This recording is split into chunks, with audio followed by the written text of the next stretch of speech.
I think that when you take a real close look at who Seminole Tribe is, we're about family, we're about working hard, we're about not wanting to have anything given to us because that's not how we were brought up.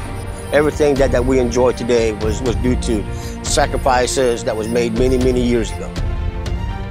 Today's perception is that the Seminole Tribe is a gambling tribe, but we're much more than that. We're an agricultural people.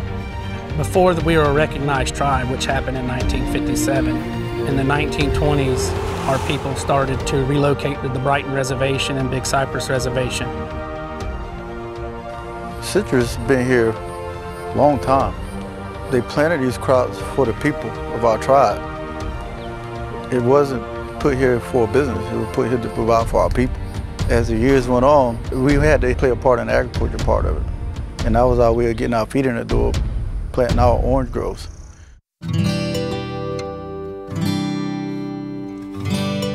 I think my first introduction to the Seminole Tribe was back in the 1980s. They were growing some of the most beautiful fruit in the whole state down in their reservation in Big Cypress. And they approached us a couple years ago about maybe doing some packing for them. And the more we started talking and looking at what they wanted to do with their juice and what we were already doing with juice, and that kind of made a lot of sense for us to come together. So we've been in the citrus business since the early 1920s. My grandfather was active in the Florida citrus business all the way back in the early 20s, was one of the first million-box packers of fresh citrus in Florida, was very instrumental in the early parts of the Florida citrus industry.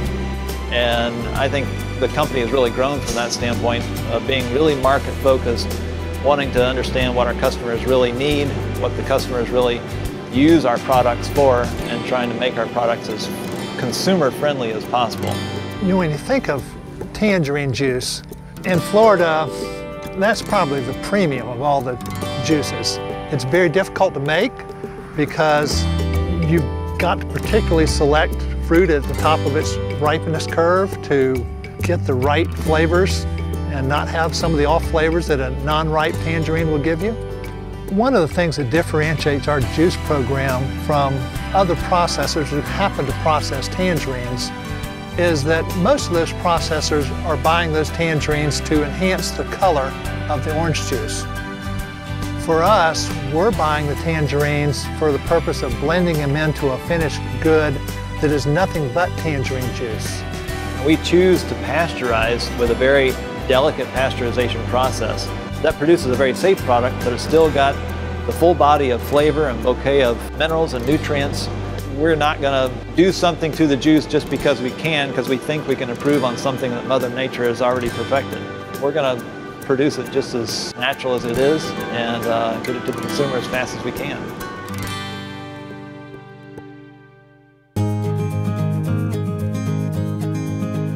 What's really going on in the marketplace right now is people want something different. They're looking for that pure, they're looking for that natural, but they're looking for a change.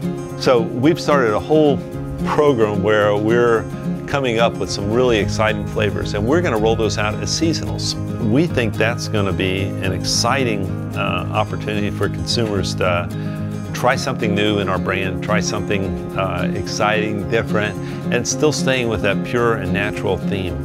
It's got to have its own unique flavor, it's got to have its own unique position, but it's got to be something that the Seminole Tribe says, we own this. We provide superior products that are produced locally. Those local products are helping sustain the economy, providing jobs, providing food, reducing carbon footprint. When you see Seminole Pride, that there is a tribe and a group of families that stand behind that product. It's not about getting your product into a warehouse. It's not about being a pretty bottle on a shelf. It's about having something in that bottle that is good for you and tastes really good. And when somebody tries it, they're coming back for it again. And that's at the core of our culture.